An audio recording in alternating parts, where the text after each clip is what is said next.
don't tell me how rough the water is. Just bring the ship in. Very strong words to live by.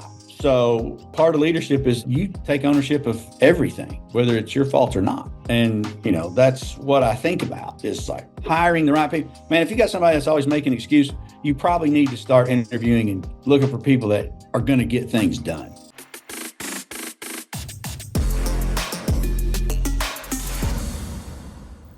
Kevin, what's up, buddy?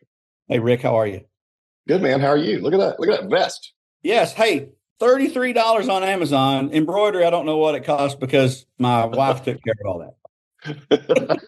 What's jumping off? It looks like it's backlit. I love it. Yes. I love it. It's like the sign in the facility when you walk in. That's right. But you got it on your chest. Sign. I like it. Yeah, that's it. That's it. Well, look, man, I'm glad to have you on. Amongst other things, you're a great Alloy franchise partner, and I got a bunch of questions for you. I just think you're a super dynamic guy. We love it. We love our franchise partners, and you certainly at the top of that list. So, thank you. But first things first, and I know you do because you and I have similar backgrounds. You got to have a dad joke. It's actually a two-parter. Oh, I like it. Let's go. So what do you call a cow with two legs? I don't know. Lean beef. What do you call a cow with no legs? Ground beef. Yes. I'm slow, not too slow, but I'm pretty slow. Yeah. I think I had to read mine because I couldn't remember it. So, all right. My friend says, cheer it, man. It could be worse. You could be underground in a hole full of water. I hope he means well. Be well. Hope he means well. It's so bad, dude. These are getting so bad. You have to have one every week or two, however many podcasts you're running. The guy on the other end, all he's got to do is come up with one. That's right. And half the time I'll be telling ones I told before or telling ones other people told. So, but it's great. I was on Founders Call the other day, which, as you know, is like a part of the process to get people to vetted for the franchise, and people bring them to the calls now. First time we met. Should. So, if you remember when we had ours, I think I was the only one to call it. Did you know? Yeah, your did you know is good. And I was like, how? Did you not know? Did you not listen to the podcast? And that goes back to some background on comp shopping and understanding who you're communicating. Yeah, for sure. Well, look, you're a really dynamic guy. You have an interesting background. Why don't you tell everyone listening, what is your professional background? What have you been doing before Alloy? So, native Arkansan, we own the rights to the whole state. I know it sounds like pretty cool, but all three locations. So you talk about dynamic. I think my past is semi-dynamic. Non-linear is how I like to explain it to people. If you were to look at stuff, hey, you did good in high school, played college athletics. Well, discover some outside forces in college. Registrar says, hey, you better take a vacation. And so that happened. Join the military, go through that. Great experience. Teaches you a lot of different leadership qualities and some people skills. But, I came back to the University of Arkansas, got a degree in finance. I thought I wanted to manage money. But that little retailer's just up the road, Walmart, and that's about the time, turn of the century is about when all these suppliers started coming in and had offices. And so started my career, just analyzing some data as at Newell Rubbermaid, large Fortune 100 company. Then went to Spectrum Brands, which was Rayovac, et cetera, big conglomerates, and then moved into the consumer electronics side, kind of downsized, did some XM radio stuff kind of when it was taken off. And, corporate background for 15, 16 years. I'm very opinionated, lost a couple of jobs based on, alignment of what we thought the goals needed to be for myself and teams with leadership. And that's when it's like, man, I probably need to do something on my own. So took a chance, started a small retail / brokerage firm about 5 years ago. So I'd be 48. Yeah.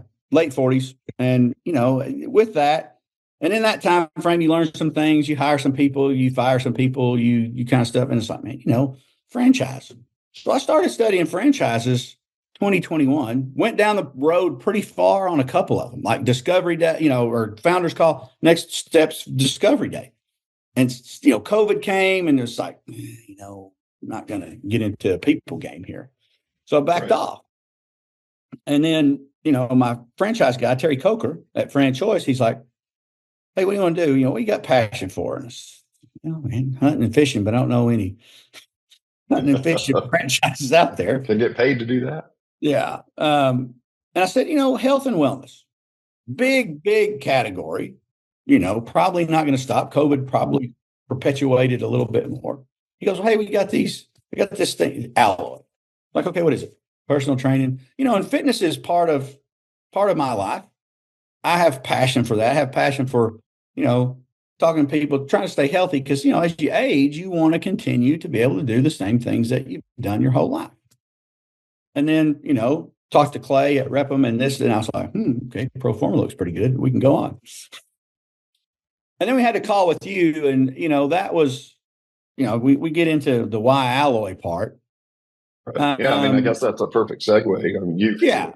Obviously you're unemployable as you took you a minute to figure that out. You went out and launched your own thing, but if you'd already looked at other opportunities, what was it about Alloy that made it stick, or that tipped you over the obviously we loved you, so it's a double vetting process, but what from your end, why was Alloy attractive? Right. Before we even got to Atlanta, looked at what you're offering, kind of niche from what's out there, especially in our market.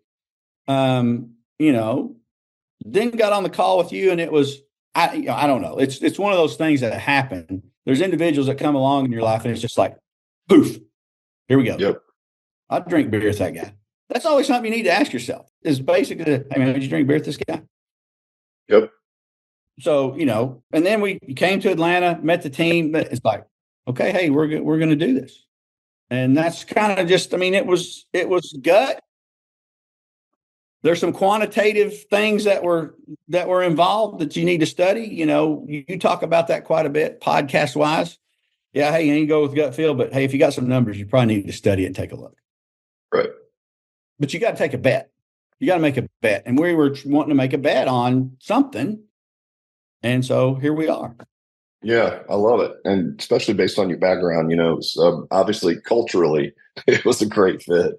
Yes. And that's been the general line. I don't know if that's good for you and I or what. Well, here we are. Might be an insult to you, but we get it. We see a lot of things eye to eye, especially based on your entrepreneurial background. So what would you say based on your last 5 years of your other company? Like you said, hired some people, let some people go. Now you've got a new team at Alloy. You guys just recently grand opened. You're doing really well. It seems like you've got the right people in the right seats. What can you speak to around general leadership and being an entrepreneur? And here's why I think it's interesting before you start. Most of our franchise candidates that are coming into the pipeline or people that are currently in it are exactly like you. They were in corporate. Now, maybe they didn't spend 5 years, doing something on their own before they got to Alloy, but a lot of them are coming out of corporate or want to come out of corporate, and they're becoming entrepreneurs. So even in that realm, if there's anything you can speak to, just general leadership, what have you learned? What's the difference between maybe leadership positions in corporate versus small business doing it on your own? Well, from what I've learned is that I'm just one cog in the wheel. And in order for things to happen, and Alloy touches on this with EOS. So for everyone listening, I listen. You know how many times I went to that webinar before we opened? 4. I listened to that same thing, 4. And then you read the book or you listen to the book, Visionary Integrated. Okay. And that, and I made some notes here. But to that point there, you have to know your role. You have to know what you are strong at. You have to assess. You got to assess what you want to do and what you need others to do. From a corporate perspective, lots of layers. Decisions don't always have to be made quickly, or, you can say with somebody else. There's no one to blame here. Your name's on the door at the end of the day. And I think that that could be part of the transition issue. If you're not wired for that, and you've lived in corporate America to where, there were things that happened and processes in place before things changed or moved, I've always said that, you go to the sales meeting and, man, everybody's rah, rah, rah, rah, rah, rah, rah. Well, unless a company hired a change agent and started firing people on the spot for not moving the way they wanted to do, yep, that's going to work for about 2 weeks. And you're going back to the way you've always done it because that's the easy way. Right. Yep. Change is hard. And, hats off to everyone who buys a franchise because you're taking that risk. You're stepping out where majority of individuals won't go. My sister's a prime example, very successful corporate, her and her husband both do very well. She said, man, I'm so proud of you. It's like, what? We hadn't even opened. We might not get to 50 people. Well, she goes, yeah, but you're trying it. And I've always been a try guy. I mean, and it's, we talk about nonlinear and it's, people, hey, you write your goals down. I'm like, but I've always had, you check boxes. Okay, right. I want to have this check. I want to have that check. Do this check. Hey, franchise there. Okay, here, we can check the box. What our future holds, we don't know, but we're putting the elements in place here at our first location. And I guess I'm blessed with the ability to put the pieces on the board and know where to move them. And if you're looking at business, it's kind of chess. You gotta be thinking 2 or 3 moves ahead sometimes, but you have to be willing to react to things that don't go well. Case in point, Pedro, great trainer, great on the phone, great to get people in. Was this your guy? Yeah, he's our head coach. Got it. First week of SPS, 6 for 20. Right. For everybody listening, that's like the initial. Yeah, and the expectation is 80% because it's tough to get people to a personal training brand, especially when it's on the door because they know what it involves. Once they do, the expected close rate or convincing them that you've got the solution to their problem should be around 80%. So 6 out of 20, not so good. Yeah. So we're talking about decision making, pivoting quickly rather. Hey, I'm not waiting around to see if Pedro's going to improve. Hey, Val, who's our director, you're doing all the SPSs here going forward. Right. Okay. Well, and to be honest, I mean, if you're like, not that Pedro couldn't learn to do it better, I'm assuming, I know that you get that, but why swim upstream when you could put people into their strengths? Because they're also more comfortable there. That's what I think people have to understand. It's like, if Pedro is more comfortable just firing people up and delivering a great customer experience around the programming, that's where he should be. And I bet you he's 100 times happier doing that than putting him in an uncomfortable situation. Well, but what was interesting was he could get him from the phone to the door. And as you know, that the phone part is hard for a lot of individuals. Yes. He did not have, and as we talk about this for people listening, you got to have a killer. Whoever's in the director spot has to be a killer. Right. And if they're not, you're going to struggle. Right. And when I say killer, I don't mean, maybe that's. Yeah, you're not talking used car sales. You're just talking about somebody who can ask for somebody that can close, who has the skill set, the ability to read that individual, combat any objections based on their history, et cetera, et cetera. And that's what Val does. Her background, she's 4 years, she opened all the hot works in the region. I mean, I hit the jack. Right. Yep. And that's a different concept, but like sales with a solution-based sale is the same. Well, it's interesting, Kevin, because I just think it's a little bit of its internal wiring. That's why we have best work data. Like, can you do the thing? We've got a kid who was 22, never done any. He was a salesperson for personal training in a large health club. So he was selling mostly for his own training, right? But then he was doing so well, they're like, hey, we're going to put you in sales positions. You can sell training and give them to other trainers. And so we recruited him in, and he's batting 1,000. He's probably done 20 something starting points he hasn't missed yet at 22 years old. Yeah. He's greener than Kermit's butt, but he's doing a really good job because he's got the right wiring and he's following the system, right? Yeah. Well, so to that point, okay, hey, why you buy a franchise? Got the playbook. Exactly. Yep. Follow the script. We talked about that constantly during our process. But, you talk about closing this, just some numbers for you from January. 38 SPS is 36%, 36 shows, 95% show, 84% close 30. So we've sold 30. We still have a week. We still have this week to have January. What's your member count right now? 102. And how long you been open? We had our opening December 16th. So a little over a month. A little over a month. Yep. And I mean, really 100 is like what we would describe as that escape velocity, right? Where you get that flywheel rolling and then you can just keep going, right? But getting to that 100 mark is, some people will get a little stuck, right? And then they'll put their foot on the gas and keep going. But if you can just mash the gas and keep it on until you get to escape velocity, it gets much easier. We think where we will probably pull back on some marketing spend and 115. And that's what we're shooting for February. And that was a number we set back in December based on some metrics, right? I'm always going to model this out, i.e. finance background.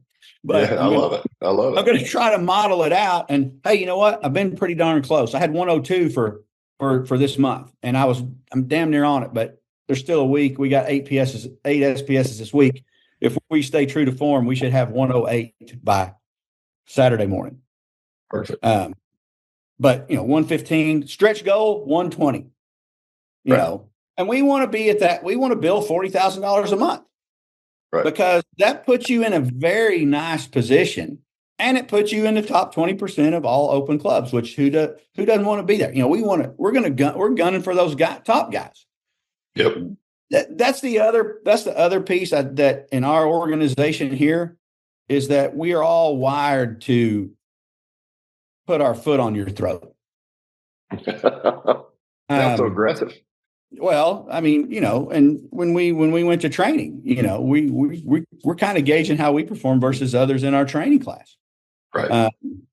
But that's the gamesmanship. That's why you're in business, right? How you keep score. Well, there's certain things that you keep score with.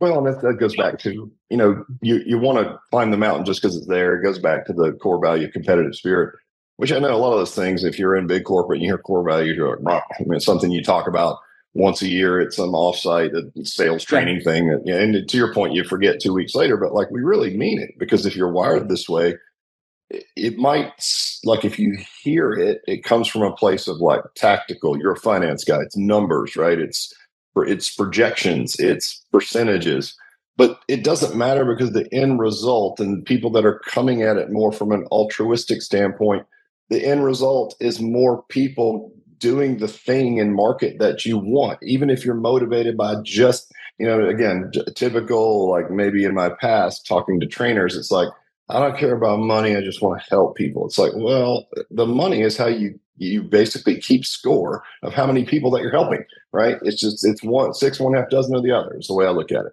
That's the point. I had a conversation today with Trey over at KISS Marketing. Yep.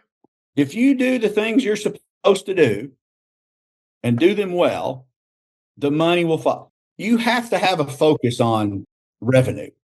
No revenue, no business. Right, you can't make it. It's like we can't go trade 10 goats to this guy or whatever. Where there's no more barter system. You have to have revenue. But if you're doing the things that you're supposed to do, the playbook, using your experiences and your leadership, the style of how you run things, it's going to be there. And I guarantee you, the top guys will say the same thing. It would be just like a repeat if you put the top 10 performers in the chain on here. Right. Yeah, it is interesting. But you're talking about leadership. First, I think you have to define your style. Yeah, well, let me back up one. I don't want to move past you coming out of corporate, because I know you and I could probably spend hours just jawing about everything. Did you have any of that initial fear, or any kind of did you go through a period of doubt when you left corporate and opened your own firm? Yeah, I mean, here what happened was, like I said, I had difference of opinion, and this is my management style. Not necessarily leadership, management style. I'm a macro manager. And, corporate requires you to do a bunch of stuff. But if it's not moving the business forward, I didn't require my people to do that. Well, the people in positions of power didn't think that I had the ability to make those decisions. Got it. And so I got canned. We just moved to a bigger place, took a risk on some property as an investment. I don't have a job. And I'm sitting there looking out the back window. And, it's one of those things. Did you have a choice? Yeah, you could go chase it. But I've been chasing corporate jobs for 20 years. And I just kind of said, if those people can do it, man, I can do it. Yeah, obviously, I love it. Obviously. And so we did. 3 years later, man, we had over $75 million of sales at retail at Walmart. So that happened. Then we started messing with some other things, and then we went to this this event. This not a the word eludes me now, but it was 29029, which is this endurance event. Right. And a guy that's from Atlanta set that up. Just Sarah Blakely's husband. Yep. He goes, if you're here and you complete this, you need to double down on whatever you're doing because this shit's hard. Right. I'm like, So that was June of 2023. Well, what happened in October? That's when we signed the, hey man, here's your money. Now we're off. That's right. Again, that's how we keep score. Yeah. But it's also stepping outside of your comfort zone and doing hard things. If you have the ability to withstand that, and some people can't. Some people are risk averse. I mean, my wife, my father, school, the most risk averse job you can have, teaching. Right. But, you just got to step out there. And but that was it. I hired the right people, and I'm not hiring people I got to hold their hand. What's the point of having my own business if I got to hold hands? I'm hiring you to do this job. If you can't get it done, we got to move on. Cause we check in once a week with these elements. And I mean, hey, I'm looking at what the next opportunity is. I got to have these people in place so I can continue to grow and do and complete the vision of what I have in mind. Yeah. And look, I beat this dead horse so much, Kevin, it's almost like, I almost hate to even keep saying it, but I think it's worth it because, when people say, what's the crux move? What's the difference between top performer or a mid-level performer, in an alloy? I'm like, it's people, your ability to attract, hire, and lead the right people and put them in the right seats. Not a lot of people, but they're important. And if you get the right people in there, it can be a very rewarding and pleasant experience. If you don't, it can be the opposite of that. So what do you think from a leadership perspective? Because you have good people, right? I'll put my team up against anybody in the chain, Yep. And then why do you think that is? Like, what can you shed light on about leadership that allows you to identify? And I mean, obviously, we've got some tactical things. Here's a vendor that can help you find them. We got a screening test. We got a way to interview them. But from your perspective, from a leadership standpoint, because what I see is people like working with you, right? You're very clear on your expectations. You hold them accountable, which is actually a form of care if you do it from a place of a common win. But what do you think? Maybe what's your secret sauce, if you have any, around getting those people on your team and keeping them motivated?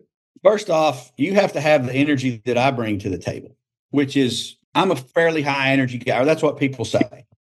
Right. I mean, I'm just who I am, but I wake up every day.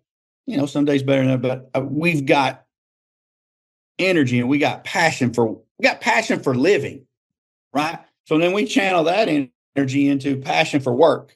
Okay, well, hey, this is mine. I got extra passion because it's my money. But so, like when I hired Val, so interesting. Val and Pedro both apply for the same job within 3 days of each other. I interview them back to back. And I had Kara, my wife, who was elementary school administrator, high level of people skill and diplomacy versus this guy sitting here. Right. And I say, well, what do you think? She goes, I like them both. I'm like, okay. And I did too. But Val had this sense of urgency, and in the environment which I come from, high sense of urgency, because there's a million people waiting to get business at Walmart. If you're not boom, boom, boom. Okay. So with that, if she has a high sense of urgency to me, that means there's more than likely a high sense of urgency to get back to potential client when they're inquiring about the business. Yes. And not that Pedro didn't have it, but that edge wasn't there in my mind. So some of it is, can you teach people? Yeah, but some of you have to have your own feel for that individual. And there's probably a lot of people in the chain that do well that couldn't work for me, or I wouldn't hire them because I think there's a vibe. Now, am I saying I'm always going to have everybody like that? I'm going to try because, like you said, I got to have one person, the director of training. And I think, the guy from Montana hit on this in an earlier podcast, and I want to reiterate this. he made a very profound statement that stuck with me. My job is to take care of the director. As the owner, my sole responsibility is to make sure that individual has the tools and the resources that they need to run the business the way that it's been set up. If I do that, I'm way ahead. Yep. And I mean, look, the great thing about a franchise, not only does it mitigate some of that risk that you were talking about earlier, but there's a playbook, right? So it's like you've got all this bandwidth. It's like you have to just make sure that you got a good relationship with them and then just run the play. Correct. And but with that, you have to make sure, because you give a framework. It's like you put together the PowerPoint to go you're giving it, man, that presentation isn't going to go, it's not going to go that way to the letter. Right. And maybe sometimes people read too much into that. Well, hey man, this is how you said it was going to be. Well, okay. Is every day that way for you? Like how you have it lined out and you wake up and that shit comes to fruition? Right. Good for you, because that doesn't happen over here. And so you have to be able to take those situations or circumstances.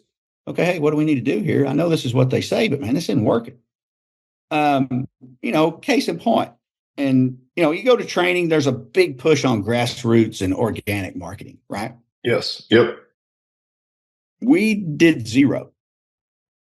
Oh, that's gonna make Matt sick to his stomach. Well, but let me tell you why. Yeah.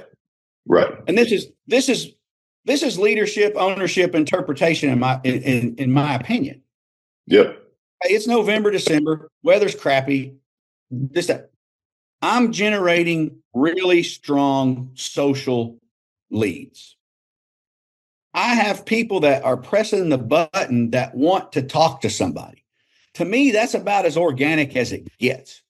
I have individuals that we respond back within 5 minutes of that first thing that comes in. I didn't want to deploy resources outside of that telephone /screen that could take away from us hitting while the iron's hot. Right. That's why I'm not, we have a whole plan when spring comes, Right. Well, and I think too, it's every market's different. So like, where you guys are, we would consider that like a B market, like a Greenville and the digital ads in those markets tend to be a lot more effective than they are in like Atlanta or like, Casey, yes. He went down to Denver and he was in Billings. That would definitely be a B market, similar, all digital. And then when he gets down to Denver, it's like, well, it's a different ballgame in Denver. There's a lot of fitness down there. So like then the organic push is more important because your digital just isn't as effective. It'll work, but it's not as effective in a really, really busy market. I mean, we've had plenty of people open in Chicago and all these places with a full boat of customers. So it will work, but organic becomes more important in those areas. So I hear what you're saying, because in your specific case, you didn't have to do it. It was just raining leads and you were getting back to them in a timely manner and closing them out. And you opened with 80 or so and kept moving. We opened, we opened with, I think we opened with like 55, but I think by the end of December though, which was 2 weeks, 79. We closed December at 79. Right. So pretty good month. Plus, we dealt with Thanksgiving. Mm-hmm. And but back to that whole point of, hey, as a leader, you have to be the one that makes that decision. Right. And it depends on that environment, right? It's like, it really does. Like, I understand you saying that. Like, I'm always cautious to be like, hey, that's great. Because I think somebody in a major metropolitan area that's not getting as much mileage because it's a more crowded market, they got to get out and do organics, and they'll be a lot more effective in that market because other people aren't doing it, right? But if you're crushing digital in a B market, why would you do anything other than quick response to those digital leads, right? I totally understand. Yeah. And I should have said, in my market, this is what worked. No, well, look, I was just clarifying because you know how that is. Somebody's going to hear it and be like, "Great, I know, I know." Marketing. I'm like, no. No, yeah, don't take everything that comes off of this podcast as gospel. That's what worked here in Northwest Arkansas. A metro region of 500,000 people. You have to put things in context. But I think but the leadership part is you have to sit there and interpret the information and things that you're getting at that time to make the best decisions for your business. It's not necessarily, like I said, the playbook's there. Hey, but sometimes I got to call an audible. Right. Well, what are you doing on a consistent basis with Val? Are you keeping your weekly meeting schedule? I had our franchisee on, Ken from San Antonio. He broke the record, opened it, I don't know, some crazy high number, completely 130 full. something. I mean, big deal. Yeah, and high price threshold. And he's 2 hours, hour and a half-ish from his facility. So it's like, well, how do you do that? Right. And he had some pretty good insight. What's your meeting schedule cadence with your director? What does that look like? We have a standing 8:00 on Tuesday. I work out on Tuesday, Thursday from 7 to 8. Okay. So you get to the facility and go in there and get a workout. Yes. That's awesome. But, back to who I am and how I probably talk to Val every day. Right. But, because I'm just, I want to know. And if I had 6 of them, I'd make 6 phone calls to each of them because I got to take information. I got to assimilate. I got to see what's happening. Right. Semi-absenteeism ownership. I like the air quotes. I do that myself. It's right. It is what it is. Semi-absent, and I know you don't like that term. You've stated it many times. Well, I just think it sets a weird expectation because it's not a real estate syndicate or a stock. It's a business, and you're gonna have to work a little bit. Yeah, you have to work it. I mean, and that's what Kelly says. What's the secret sauce for you guys? Well, at the end of the day, it's WORK. Right. 4-letter word. And we'll keep doing it. I mean, there are two profound. There are 2 quotes that I kind of, I'm not going to say live by, but are very profound to me. The first one is, and it goes back to hey, having to do things, change. What do we got to do? 7th grade, walk into the field house. Big time, right, man? You're 7th grade. You're walking into it because where I went to school, small, the field house, everybody was in there. So you started high school in 7th grade. Where you went? Well, no, but the field house is everybody. Junior high, 7th. Oh, gotcha. I mean, that's the school, right? Man, we're not Permian or these big Texas schools, right? I mean, it's right. My graduating class was 103. Right. So you walk in there and don't tell me how rough the water is. Just bring the ship in. Very strong words to live by. So, part of leadership is you take ownership of everything, whether it's your fault or not. And, that's what I think about is like, hiring the right people. Man, if you got somebody that's always making an excuse, you probably need to start interviewing and looking for people that are going to get things done. Right. And, you got to give your employees leeway. Hey, don't call me man, just do it. Well, What if it's wrong? Well, then we're going to take a look at that and we're not going to do that again. Right. But I want that people freedom. to, even on our corporate team, it's the freedom to make some mistakes. Yeah. And you don't be afraid. I mean, if you're afraid that, of making mistakes and, stuff of that nature, it's, that's tough. It's tough for me. Well, yeah, but part of it's, obviously that's driven by a leadership style. If people feel comfortable to be able to make decisions and, again, they've got the bandwidth of a franchise that has some decision trees built in, but it's like, all right, well, here's a situation. I'm thinking on my feet. The overwhelming idea is that we're trying to help people do the right thing. So I'm going to go here. And if it ends up being something that didn't work out that well, you just chalk it up and don't do it again. But that's driven by you. Otherwise, They might feel like they didn't have the leeway to do that, or a decision or a mistake might be catastrophic, for their job, whatever that may be. So that's you setting that tone though as the leader. Would you agree? Yes. And you have to set the tone. And there's some stuff on here, you got to lead from the front. Right. And if you're not leading from the front or you're afraid to do whatever, there's another quote that my wife had when I met her in her office. And you talk about secret sauce. Thomas Edison, opportunity is missed by most people because it's dressed in overalls and looks like work. Yep.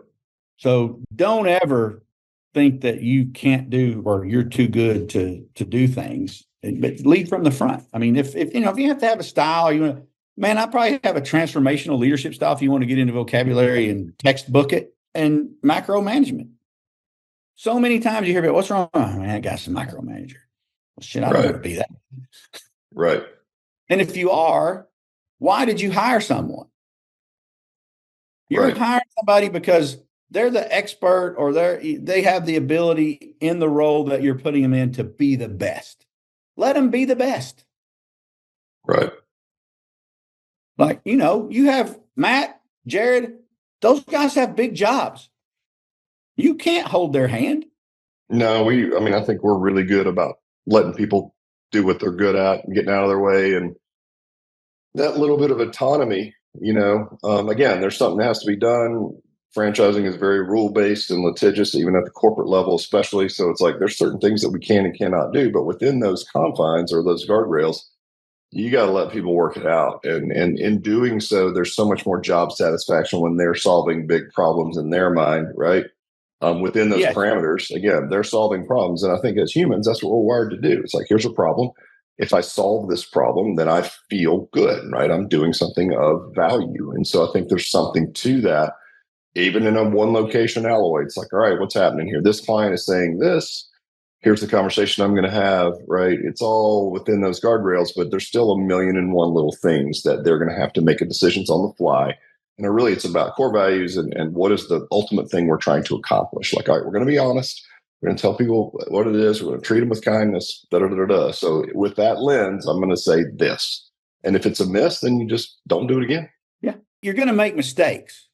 I want you to make mistakes early so we can teach and learn from that. If we're, but don't be afraid to try, hey, call me, and I'm pretty easy. Hey, man, I'm going to try to do that. Okay, let's try it. Right. Unless it's just something totally off the wall and you're like, oh.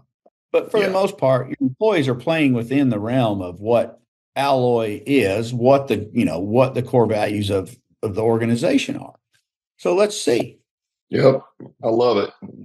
Well, my voice is about to give out, and no, I can't believe it's been 45 minutes. Right? Where'd that 45? I don't even know. It probably has. You know how it goes. That's the way these things always go. But all right, no bonus question. You can have anybody over for dinner, dead or alive. Who you have and why? Man, I forgot all about this. Well, it's not going to be Adam Sandler. I love it. Poor Matt. Anybody dead or alive? As a child, my grandparents left fairly early.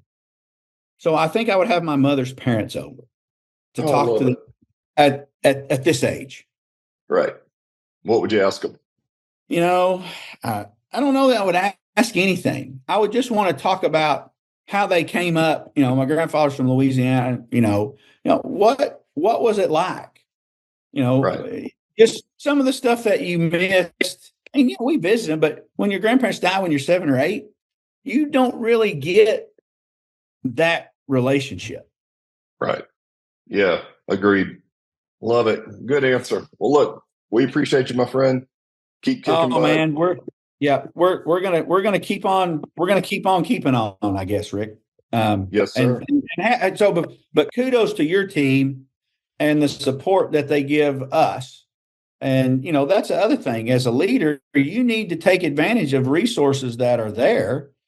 Have your team get in contact with individuals. And that goes back to the autonomy part. Hey, I need you. Okay, call them. I mean, right. I'm not in there every day.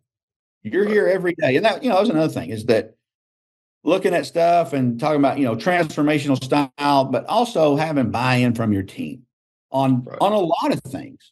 They're the ones that are doing the heavy lifting. So, I like to include them on a lot of decision-making that happens.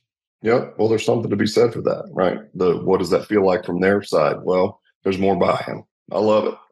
Well, keep being you, man. It's awesome. We can't wait to see you. Right. How many allies you get I guess in the future? Unless we get something happening and we got to come to Atlanta for another training, I guess I'll see you in Dallas in September. You'll be there before that. Don't you have your second club coming up already? Well, by the time, no, we're just now LOI. All right. For Little Rock. All right, my friend. Well, good catching up as always. Appreciate you. All right. Thanks, Rick. Cheers.